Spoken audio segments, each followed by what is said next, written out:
for another board game review, and this time we have the game DC deck building game Injustice: Gods Among Us. This was sent to me by Cryptozoic Entertainment and is designed by Nathaniel Yamaguchi. Now, this is a game in the DC deck building game Cerberus engine style. Let's read the back here. Enter the world of Injustice: Gods Among Us, where Batman and his insurgents battle against a tyrannical Superman. In this action-packed entry in the DC deck-building game series, players land devastating blows and defend against their opponent's strikes. You can KO your opponents, but they won't stay down for long. Thank you, computer. So yeah, I'm not going to go into how the Cerberus engine works. If you want to see that, go watch episode 15, where I talk about the DC deck-building game. But I'm going to tell you about all the new stuff that this version provides. So for the Injustice: Gods Among Us version of DC deck building game, there's a lot of attacking your opponent directly, which I'll get into. And our starting deck is a little bit different than usual. You have what are called light punches, which are your which is not something new, but heavy punches have a +1 power, and they do an attack which deals 2 damage to your target foe. There's also a defend card, which this is not unfamiliar to those who've played, but you can discard this card to avoid an attack. But damage is kind of a new concept that is dealing damage to your opponent. Everyone starts with a character. This is Injustice Superman. The first time you play a superpower each turn, charge your meter and +1 power. We'll get into the meter in a second. And reduce the first damage dealt to you by a foe each turn by 1. He also comes with a super move. This is Kryptonian Crush. +2 power, deal 1 unavoidable damage to each foe for each superpower you control and in your discard pile. We'll also get into that later. The standard Nemesis deck is here. These are bosses you can fight to get their cards into your deck. There's a flying kick. This one's a little different. This one you can, again, deal 2 damage to your target foe. Weaknesses are a little bit different as well. You return this card to its stack if destroyed, and then when you play it, take 1 unavoidable damage and return it to its stack. This charge meter here, each time you successfully attack 1 or more foes, you charge your meter up. And then you can use what's called meter burn to play your super move from under your character, then return it. So this one costs 5. So if I had 5 charge, I could spend it, and then I can use this power on my turn. This is your health tracker. So whenever you take damage, it just goes down like this. You have 20 HP to start. When you get knocked out, you get a knocked out token, which is -3 victory points. And then your opponent gets a +1 victory point as a reward for knocking you out. Now, once you hit 0, at the during a turn, you cannot take any more damage.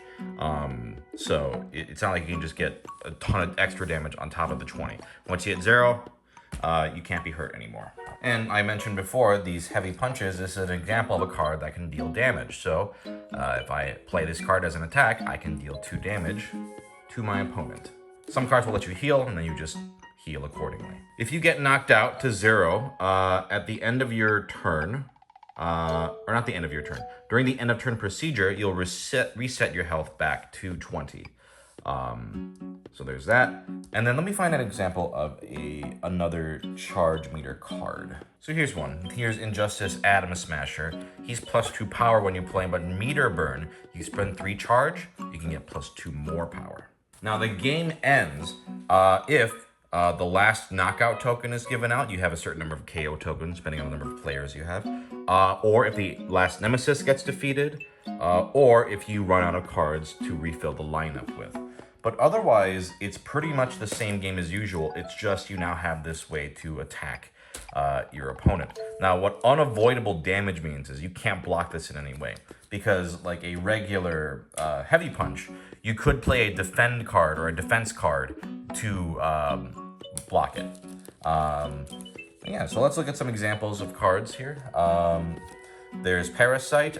Each foe you successfully attack this turn reveals a superpower from their hand. You may play one of them, then return it. Lasso of Truth. Foes cannot avoid your next attack this turn. Here is Sword and Shield. Attack. Target foe gains a weakness. If you use it as a defense card, you can discard it to avoid an attack. If you do, draw a card, and that target foe gains a weakness. There's also Area Attack. If you control a superpower, Area Attack. Deal damage to each foe equal to the cost of a superpower you control.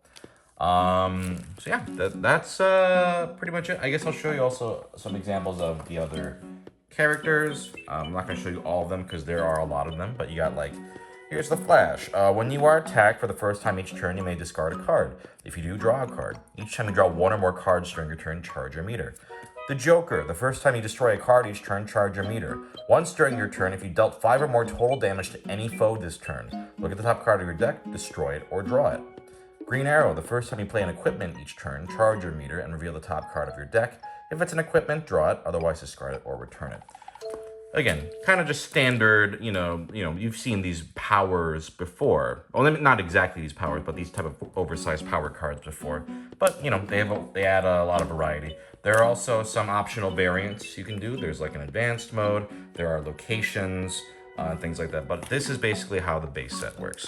And that's the game. So very recently, I reviewed the Flash versus the Reverse Flash back in episode 254, which I wasn't super keen on. But this game feels like kind of like a successful version of that game.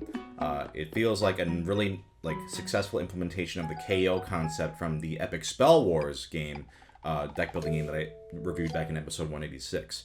This is a very aggressive game, which I like, and the attacking is brutal in this. Some of it feels like the balance is a little off, but honestly, that's okay. The charge meter is a really fun concept. I like that it powers up little by little for each successful attack you put in. It does, however, feel like that defending is a little too easy in this. A lot of the defense cards are so insanely powerful that sometimes attacking almost feels counterproductive, which I feel like shouldn't be the case. I feel like in a game where you're about punching each other, it shouldn't be this easy to be like, I block it, and a horrible thing happens to you because you even attempted to attack me.